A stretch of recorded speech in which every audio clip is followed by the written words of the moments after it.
Absolutely. Thank you ever so much, Claire, and thank you, CJ, and everyone for coming here today. I'm sure you can all hear me. Well, I hope you can, and if you don't or can't, please let me know. My name is Owen, and I am a storyteller.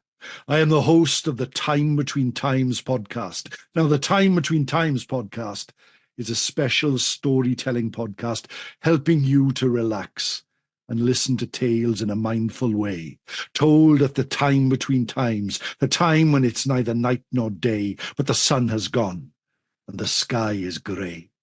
The time when the veil between our world and the fairy world grows wafer, wafer thin. So thin that for a few moments, just a few moments, we can reach into their realm and they can reach into ours. You see, now is the time that people see lights in the sky. Now is the time that people see ghosts. Now is the time between times, the time of the Tylweth Teg. So join me, my friends. Tonight will be a little bit different, as I will guide you through some of the tales who have made me what I am. Tonight there will be stories, tonight there will be history, tonight there will be talk of things gone by. Because as I start and as I try to share my screen, I will tell you a little bit about myself, my experiences, and what I felt and what I know, and what has happened to me in the valley above Swansea port. You see, that is a truly magical place. They say the sun only shines there for an hour a day, and then at the height of midsummer. But the Swansea Valley is a truly wonderful place. It starts just above Swansea in the town of Astragunlais, which is hard to say, I know. It heads all the way up the winding ways, up the valley, past Abercrave, up past Penwyllt, to a place called Tafarn-y-Garreg.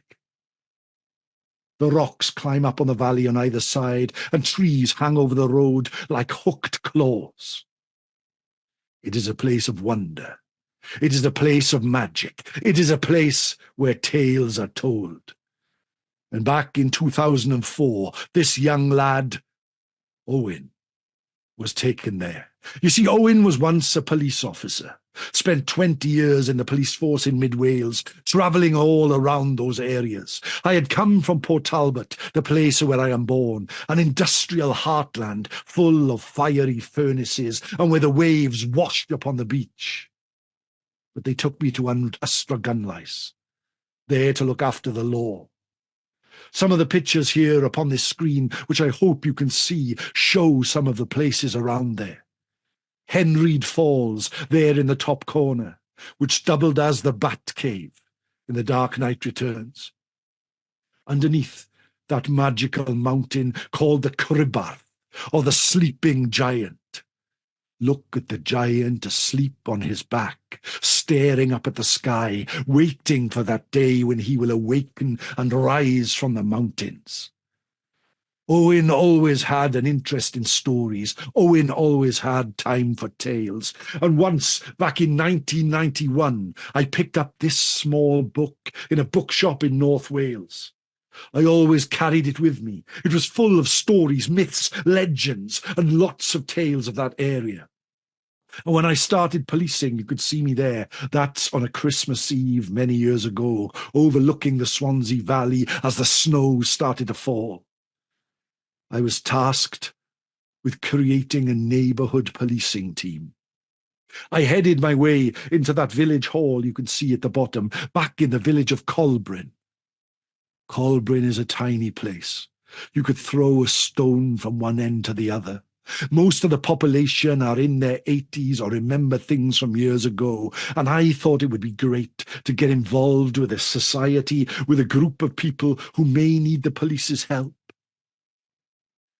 but it opened up something to me I did not expect. I sat in there one day. It was a June day, just like today. The rain was pouring down outside, and I pulled together my desk and sat at my chair. I would often do these workshops, these surgeries, as they were called, drop-in centres where people would come in and talk to me about their issues. But very seldom did they do this. I sat there at the table with that book upon it, because I would take time to read. When an old lady walked her way in, her hair was white, her back was bent, and she came to the table and sat before me. I put the book down, politeness, sat up, and offered myself. And she said to me, "Ghosts, is it, boy? You'll end up in Pennsylvania if you carry on reading those books." Now, to me, I thought that was strange. Why would someone mention Pennsylvania and ghosts in the same sentence? She placed her hand upon the table and pushed it over to where my book lay and said, "You know the story, don't you? You know about Robert Gould, the innkeeper's son." "No," I said, "I don't." "Well, let me tell you. Here in Colburn there was once an inn. It was called the New Inn, although it was never new. The rain ran down the walls, and the fire barely went over a spit. And the innkeeper's son was a man called Robert Gould. One night he was walking just as the moon started to rise, the sun started to set, just as the time between times came into being. And he saw a figure in front of him. Her hair was long and red. Her dress was well worn and tattered. And she stood on the tree line like a shadow or a shadow's shadow, looking upon him. He walked towards her, but as soon as he did, he felt a shiver go from his feet to his head, as he could see that she was not of this world. She beckoned for him to come towards her, beckoned for him to come to her. But he turned around and ran. For many nights this happened, the same time every night, the figure at the edge of the trees, until one day he took a different path. And as he turned a bend in the darkness fell the hooting of an owl in the distance. The figure stepped out of the trees and stood in front of him. She spoke to him in a voice as old as the mountains and as capricious as the sea. "Robert Gould, I need you to task for me. Far away in the walls of a house, in black stone, there is a bag with 200 gold coins. Take the bag from the wall, walk it outside and place it in the water. It's in a place called Philadelphia, Pennsylvania. Meet me tomorrow as the midnight bell rings, and do this for me." He ran like his legs would run no more. He rushed up through the forest, burst into a church meeting where the minister turned to him and said, "Robert Gould, we are in the middle of a hymn, my son. Please, please, you must help me. There is a ghost on the road, the ghost with red hair, the ghost here. She has asked me to meet her tomorrow. Protect me, please, protect me." The parishioners gathered him around. Throughout the next day, they kept an eye on him. That night, they closed all the doors and lit all the candles and sung hymns all around. Every time his courage didn't fail him, he looked out of the window. And she was there, the red-haired spirit, staring inside. As the church bells rung, he felt a sense of relief. And then the inside of the chapel started to gnaw upon him, like he was stuck in a cave where he had been for centuries. One by one, the parishioners left. They expected the dawn to come, the sun to rise, the second time between times to happen. And at this point, Robert decided to leave. He had taken no more than 2 steps when the figure stepped in front of him. She grabbed hold of him with an icy grip that was like the heart of winter.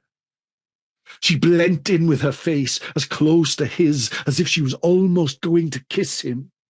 Her fetid breath covered his being, and he felt his limbs go white. And then they flew into the sky. He left the ground behind and shot up into the air. She carried him about a mile and ducked him into the waters of Henreid Waterfall. He fell with a splash and felt the icy water all around him. She pushed his head under once more and then lifted him up.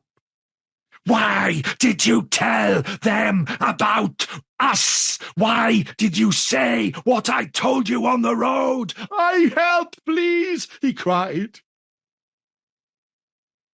And then she whooshed him into the air once more. The stars flew overhead so fast the wind blew like there was no tomorrow. It felt like the land under him was passing so fast. It was like he was stepping over a playing board. And then he landed with a thud in a dark house in a valley so dark he could barely see his hand in front of his face. And he looked up. He knew not where he was, but the place just seemed different.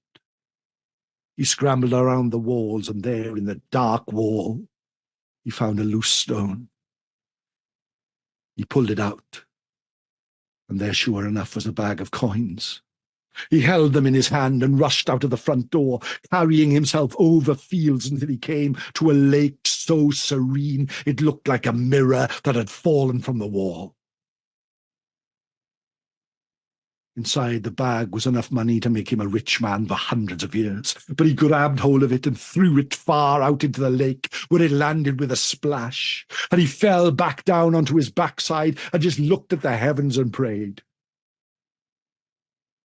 And then she came again and carried him into the sky, whooshed through the air, until he landed in the village of Colbren once more. His clothes were tattered, his skin was as thick as leather. And he rushed into the chapel and collapsed to the ground. I have been there. Pennsylvania. 3 days have passed and I have returned. Everything she said was true. Please do not let me meet her again. He fell to the ground and never spoke of this ever again.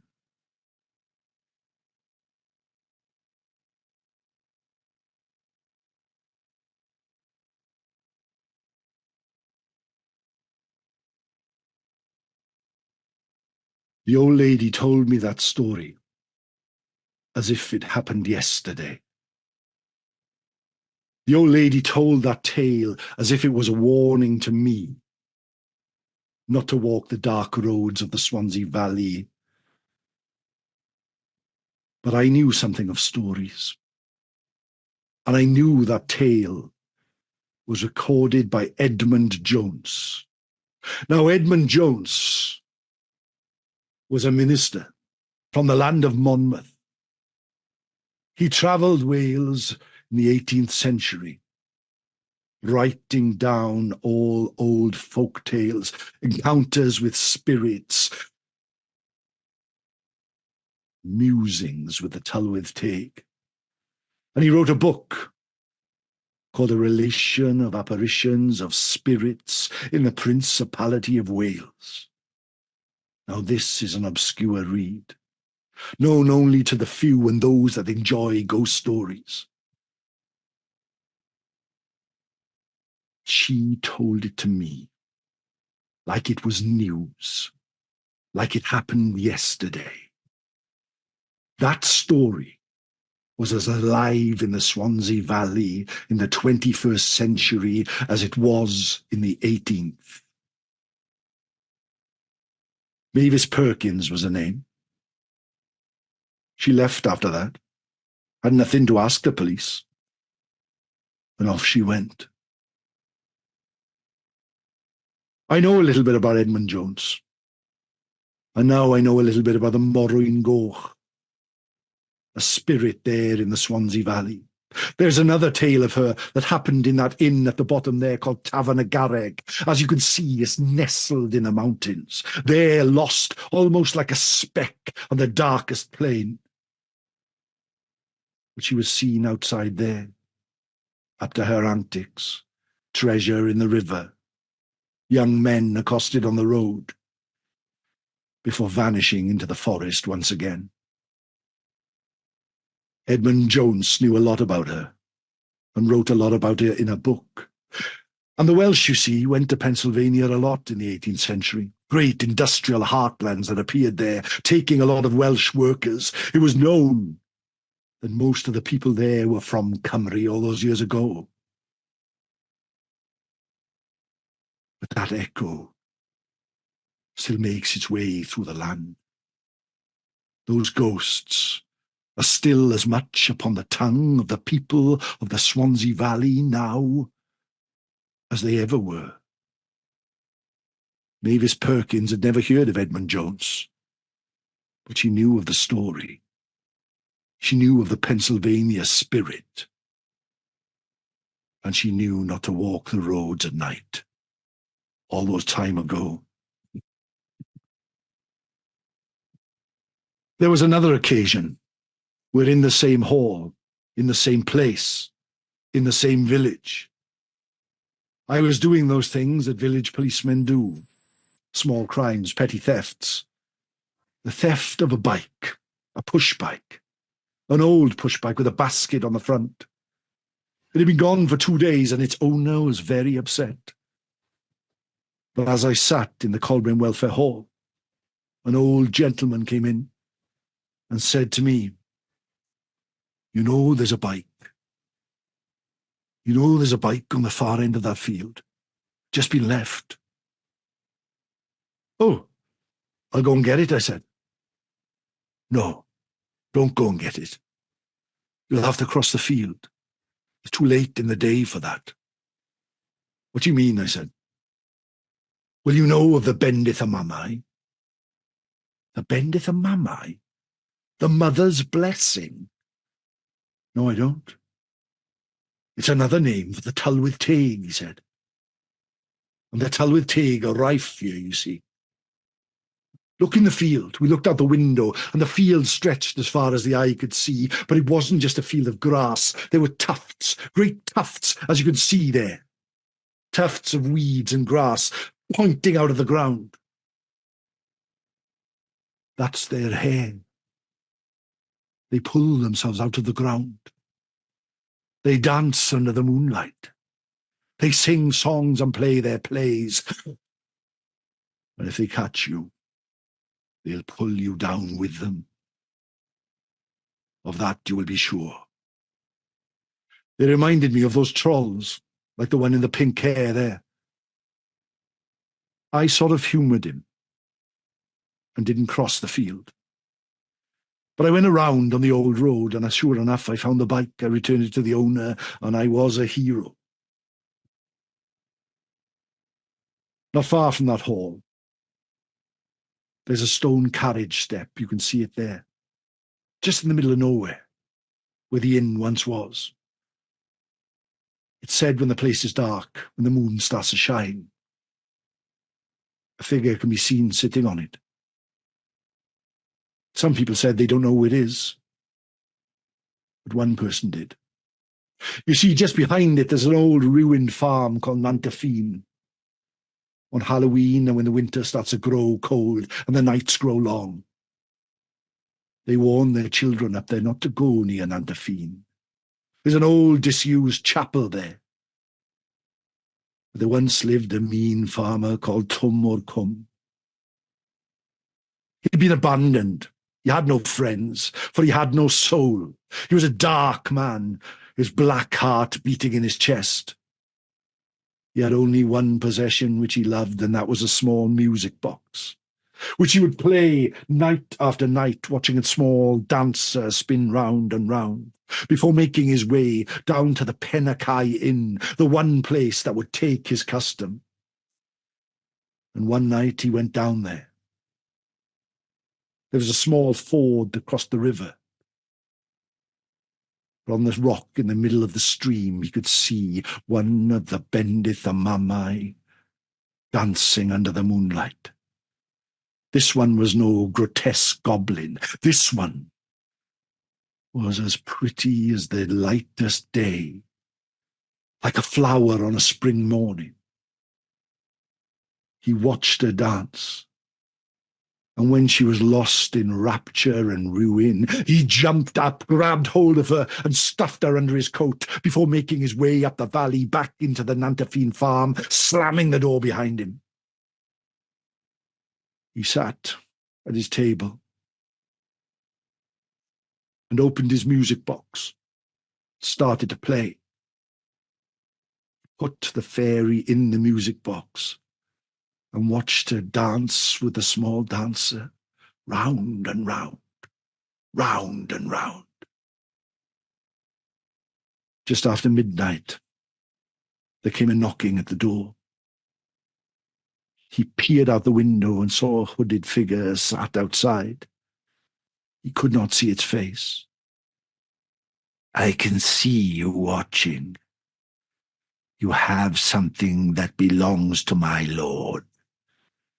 Give it back. Give it back now." He ignored the voice and kept the fairy. The next night she danced again, but looked ragged this time. The knocking came again, and he looked outside, and there was the figure, but this time surrounded by hounds, hounds as black as night, with drooling jaws. "Give it back to my lord," came the call. Again he watched, but would not relinquish the fairy, holding her close to his chest. The next night the knocking came. This time a tall figure stood outside. The door burst open with a bang, like it had been hit by lightning and thunder combined. And there was the great figure, Gwyn ap Nudd, the king of the fairies. "I will take back what is mine, and I will take you as well." Gwyn ap Nudd, the hounds from the darkest pits of Annwn, and the fairy folk, the Bendith Amamai, took Tom o'r Cwm and made him walk in a procession of dirge-filled music through the night. And it's said that even on the darkest nights, at the time between times, the time it's neither night nor day, but the sun has gone and the sky is grey, that procession still makes its way from the top to the bottom of the Swansea Valley, only to reach the carriage step and leave Tom o'r Cwm sitting on it, where he will sit until the end of time. The effect on folklore in the Swansea Valley is keenly felt. There are so many stories that resonate through the centuries, stories that you would not find but in the darkest books, deep beneath the earth. The stories of those caves, the stories of those mountains. John Gethin and the candle is a famous one. John Gethin was a local farmer who met the devil on the Diawl Mountain on the darkest of nights trying to find a treasure. He outwitted the devil by taking a candle and offering his soul if he could only keep it until the candle burned out. And then, of course, he blew the candle out, fooling the Diawl and becoming rich after that point. The devil catches up with everyone at the end. And John Gethin is buried in St. Cynog's Church in the heart of Ystrad, in a tomb that just bears the name Gethin. The local people say the tomb is empty. His body was taken all those years ago. His family, the Gethins, still live in the town, They own a business in the high street. I won't tell you which one. But they will not speak of this story. The farm they live just outside of town is known to be cursed. They are pariahs in the valley for the surname they bear. And if they knew I was talking to you about it tonight, they would not be happy indeed.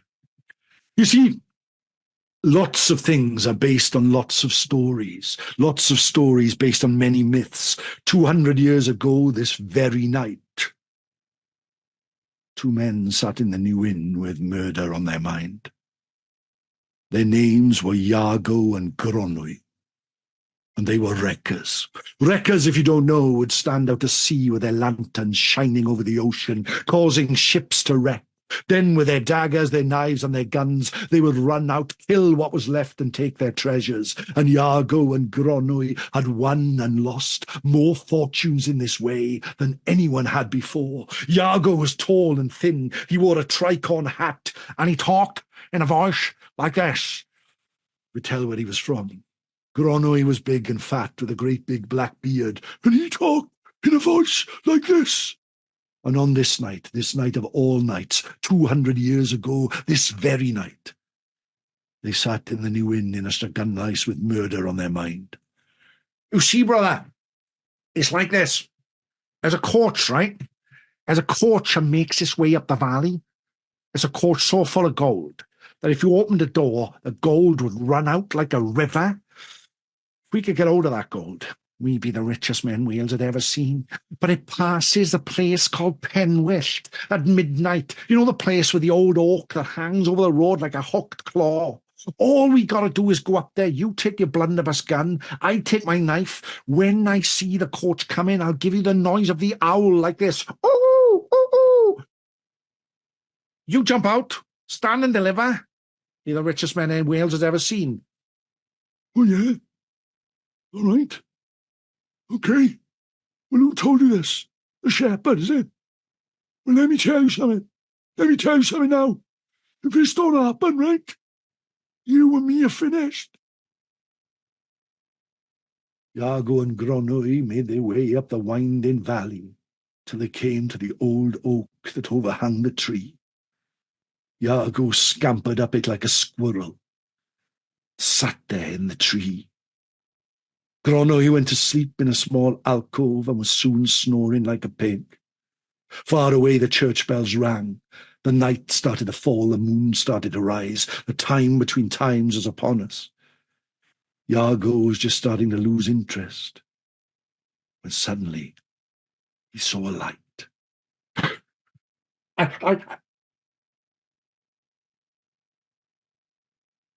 He saw one light, 5 lights, 10 lights, 20 lights. And these were not the lights of a coach, oh no. These lights were higher than the air, lower than the ground. These lights were everywhere. And as they approached the tree, his black heart started to beat even faster, for these were not the lights of a coach, no. These were lights being carried by the Tylweth Teg, the fairies, the Bendith y Mamau. They made their whispering, winding way under the tree. Some of them were grotesque, ugly goblins. Other of them were as beautiful as the dawn. They stopped at an old cave in the side of a mountain and called, "Garllw! Garllw!" before disappearing inside and emerging moments later without the gold coins. Fairy gold. There's fairy gold in that cave. I can make my way in there and become the richest man Wales has ever seen. Iago watched as the Tylweth Teg vanished into the night, and summoning all his courage, he leapt down from the tree. I don't have to wake him, do I? I know the password. I just call in, I get down there, and I be gone.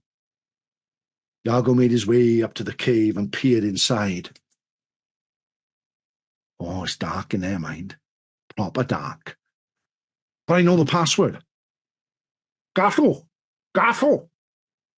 He stepped inside and the darkness enveloped him. He made his way down and to the left, back and to the right, over stalagmite, under stalactite, or is it the other way around? Until he came to a cavern very much like the room in which you sit. But all around it were hooks on the walls, and from those hooks hung great sacks, and from those sacks ran rivers of gold. Iago started to fill his pockets, fill his coat, fill under his hat. He capered and danced in the cavern, shouting out, "Ha ha! I'm the richest man Wales has ever..."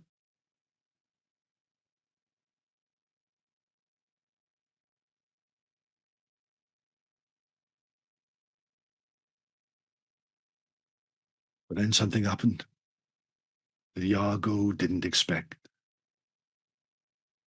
What he thought was a pile of rags in the corner just started to shuffle and move. What he thought was just detritus and rubbish suddenly stood up, and the rags fell away, revealing the skull of a horse. The skull of a horse with glowing green eyes. And Iago knew he was doomed, for he was looking into the eyes of a Mari Lwyd. The Mari Lwyd, the first horse that winter killed, the queen of the fairies. She spoke in a voice as old as the centuries. "Why have you come here, thief?" "Oh, Vari, I'm not a thief. I'm telling you, I'm not a thief." Iago started to empty his pockets, empty his coat. Listen, I'm not a thief. You gotta let me go, Vari, you gotta let me go. I know the password. The password is Gallwch, Gallwch, Gallwch. You know the password to come in. But do you know the password to leave?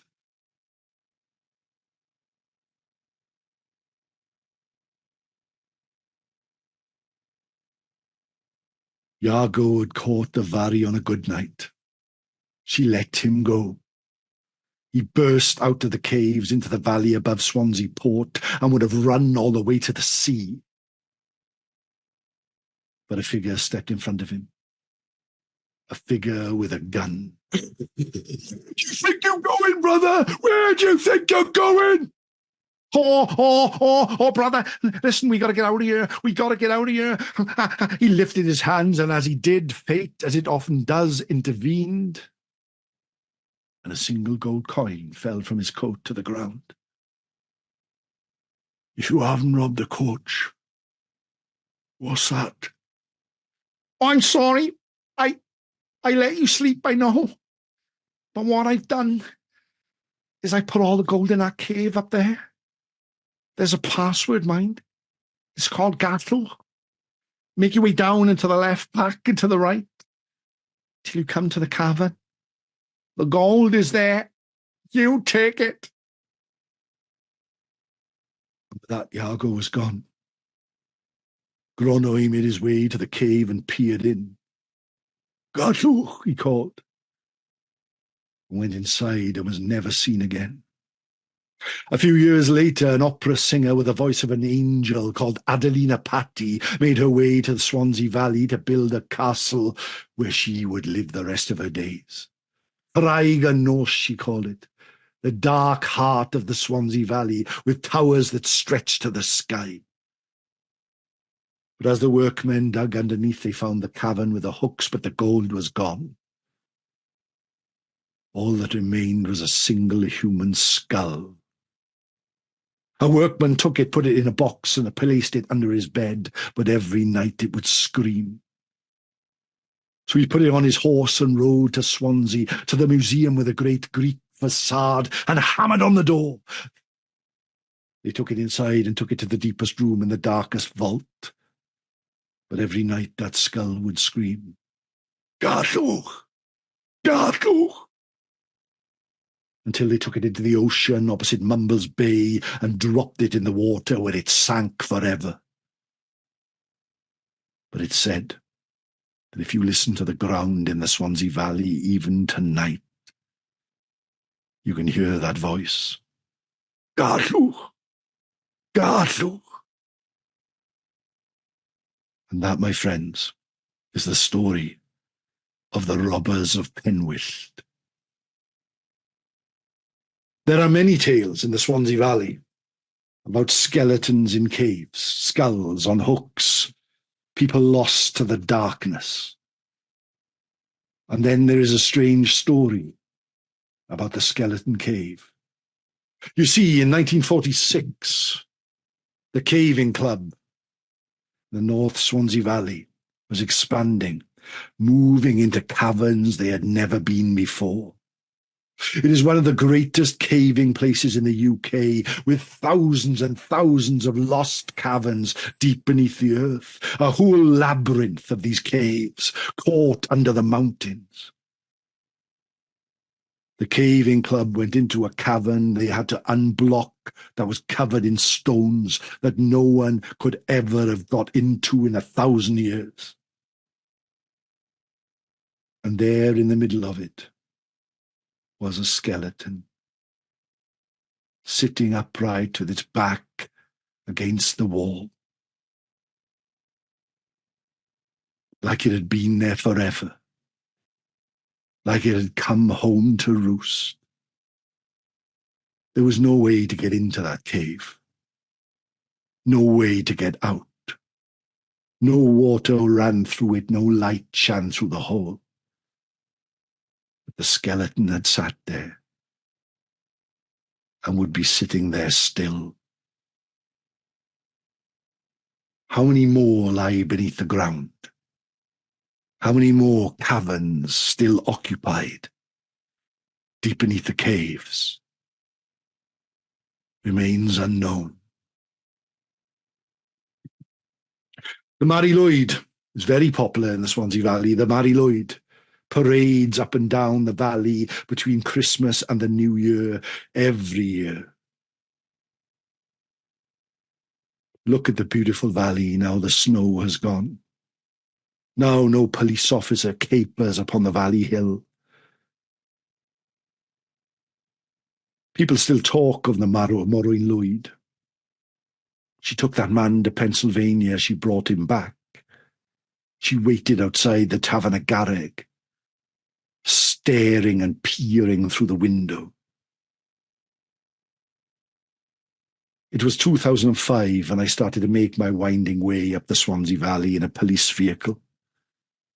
My colleague, believe it or not, was fast asleep and it was 3 a.m. We turned the curve near the Old Oak in Penwyllt. And there's a bus stop on the right-hand side. The picture there shows it as it is today. Back then, it was made of stone, like the wall next to it. I was so tired, I felt like nodding away. But I loved that drive. We carried on driving. We came close to the bus stop when something caught my eye. And there in the centre of it was an old ragged lady, her back bent, her hands like hooked claws, a face like the valley carved into life.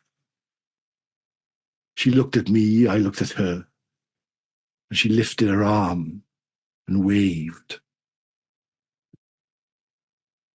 Like the good policeman I was, I carried on driving and did not stop until I awoke my friend, who convinced me there might actually be an old woman in the bus stop. So we turned around and went back. But of course, she was gone. I often wonder if that was the Morwyn Lwyd. I often wonder if I could hear Gronwy's voice calling Gallwch, Gallwch, deep beneath the earth. I often wonder, could I am no longer there, if the place is still riven with magic, like it was in those days. Tum a cum, sitting on the old stone, paying his penance for stealing one of the bendith a mamau.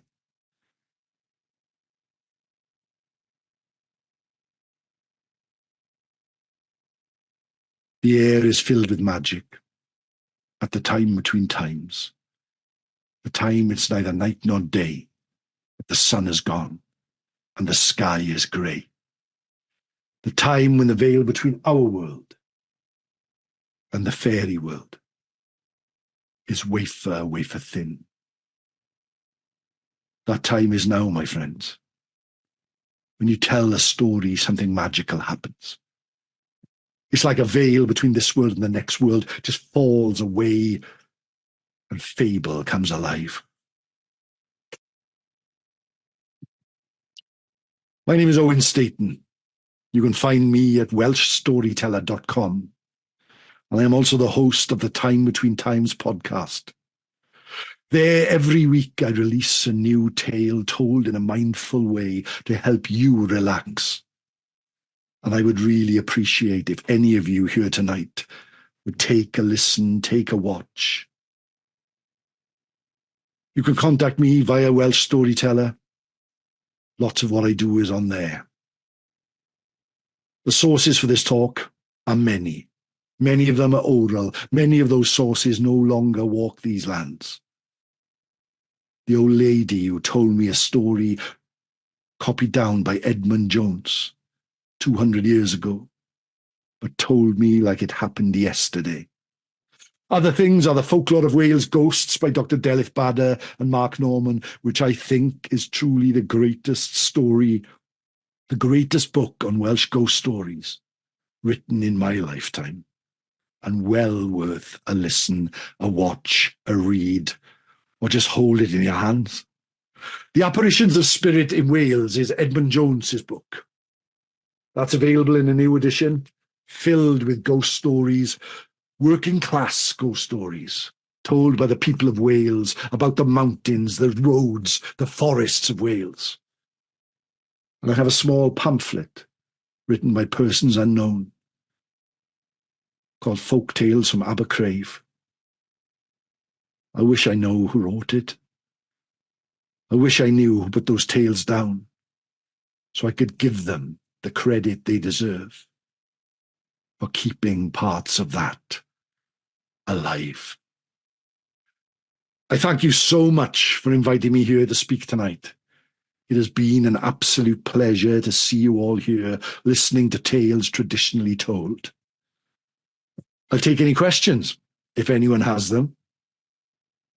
Wow, Owen, thank you so much.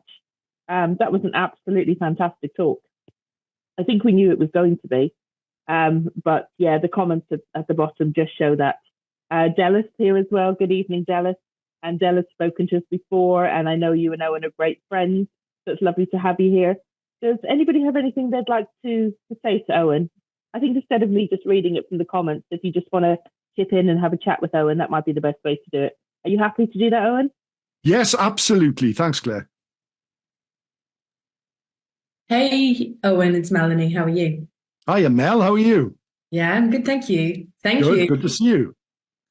I have a question, which is, are there more folk tales out there that haven't been gathered yet? Absolutely, there are. There are people who keep these stories close to their heart. I can only speak for what I saw here and where I was and the places I went, but people would come up with stories off the tip of their tongues, stories about the Tylweth Teg, stories about the Mary Lloyd, stories about ghost spirits, UFOs, everywhere. They are just there waiting to be mined. And it's a shame that people don't actually speak as much as they should with each other about stories or tell stories. But yeah, just if there's a lesson in any of this, it's listen to those people who have these legends, because it's taken an Edmund Jones or a Tylweth Teg to collect them, when really we should all be doing it, because they are so, so precious. I look for them all the time, Mel, and as you know, I tell them on the podcast, any little one that I can. But please, guys, keep them, share them, tell them, because when you tell a story, something magic happens. Thanks, Mel. Thank you, Mel. Anybody else? We have lots of comments and lots of thank yous for a fantastic talk. Christian, did you want to say anything? Yeah, so how about a little light-hearted question? So, over the top of your left shoulder, my friend, there is a little figure against your bookcase. It looks a little alien-like. Is there a story to go with it? Don't know what you're talking about. There's a figure behind you against your bookcase. I wonder if there was a story to go with it. Ah, okay. Yes. Richard, I think you're the only person who can see it. Well, there's a... That's Richard, the ghost. He's Mr. Oogie Boogie from The Nightmare Before Christmas. And he is, when I used to do some stories, I'd always have him on my shoulder. I started my podcast with a YouTube channel. And in that YouTube channel, I would literally sit in the chair that's over there. If you look on YouTube, they're all still there. And I would tell a story. During the pandemic, I found myself, I've been a storyteller for many years, but I found myself telling the same sort of 5 stories. So I challenged myself to do a YouTube channel where I would tell a new story every week. And I would sit in the chair and Richard was my mascot. So that's why he's there. I see. Thank you. No problem. Fabulous. Thank you. Is there anybody else that would like to speak to Owen tonight, ask him a question, pass on a comment? If not, what I will do is I will, the last page, the page we're on now of Owen's presentation, I will put that on our Facebook page, if that's okay, Owen. And then we can share your details out with people, because there are so many people that should hear your stories. It's absolutely fantastic. And thank you for coming to do that for us. CJ, did you want to add anything? Yeah. Owen, sorry, I'm just trying to set this up. Owen, fantastic stories. Thank you very much for sharing them tonight. Have you had any experiences of your own you'd like to share with us? Yeah, I've had quite a few. What I would say is I believe I've had 5 ghostly experiences in my life, including the one I mentioned in the story with the old lady in the bus stop. Do I believe in ghosts? I'm not entirely sure. There's that one, which was the most prominent, in that I can remember seeing the lady as if she was, literally another person. I can remember the shape of her skin, the darkness about her, just the way that she moved. Everything about that is so clear in my mind. And I just wish I'd stopped the car close to her. I live in this house. This house is a newish house, in that we're the only people who've lived here. It's only just over 20 years old. And during the day, just outside the room I'm sat in now, there's a bathroom. And I was in the bathroom, and I came out of the bathroom, stood on top of the stairs, and out of the room opposite me to the left is my bedroom. And out of that into this room walked a little girl. And no more than 5 years old, 4 or 5 years old, and literally walked from one room to the other. And I can remember I was doing my belt up, and I looked and just looked again, didn't feel frightened at all. And then just thought, what the hell was that? Followed it into the room. There's nothing there. Never seen her again, not had any experience with her again. All I know, I've spoken to this a couple of times with different people, but it's a new house. It's on the 2nd floor of a new house, but I live on what used to be a zoo, unbelievably. A place called Penscunner Wildlife Park. If you Google it, used to be right here. And this was where the flamingos lived. So whether it was something to do with that, somebody who enjoyed joy, all those times ago, many times ago. I sometimes direct plays. I direct plays and in a theatre called the Dylan Thomas Theatre, which is a lovely old theatre in the middle of Swansea. And I was directing Arnold Ridley's play, The Ghost Train, really famous ghost comedy ghost production. And I was sat with the audiences looking down at the stage, and the actors were doing their thing in a rehearsal. And my young lad used to come with me to when I was there sometimes. And I had a book in my hand that had notes that I was making for the actors.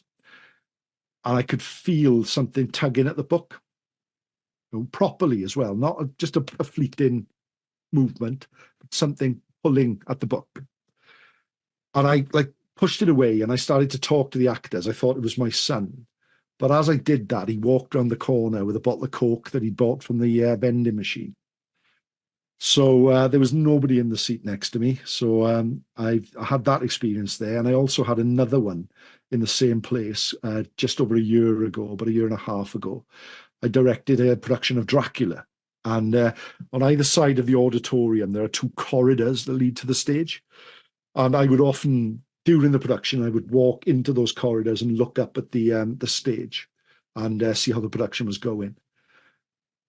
And I walked into the corridor, and one of the actors was by the door waiting to make an entrance. And I carried on walking, stood near the front, and just watched the production. And I felt a hand on my shoulder, like gripping my shoulder in a friendly way.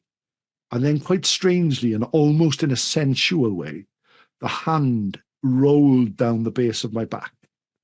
And I spun around thinking, that's a bit presumptuous from Alison, the actor, who was at least 15 foot behind me and with her head in a script. So, yeah, that was another weird one. So, yeah, plenty of experiences, CJ. But when I sit and I think and I look and I look back at those experiences, I always seem to find, was I just in the car late at night on the verge of falling asleep, and perhaps I was, sort of bolted awake by something. I look at the little girl. Was it just a figment of my imagination? Was the pulling of the book just a book? The heaviness of the book? There's so many different things of what it could be. But yeah, I am blessed in that these things happen. But I've got a mantra that if you go looking for ghosts, you don't tend to find them. They tend to happen out of the corner of an eye, in the middle of the day, in places where you least expect it. I hope they are ghosts. I really do. Thank you very much indeed. That was incredible. Thank you very much indeed for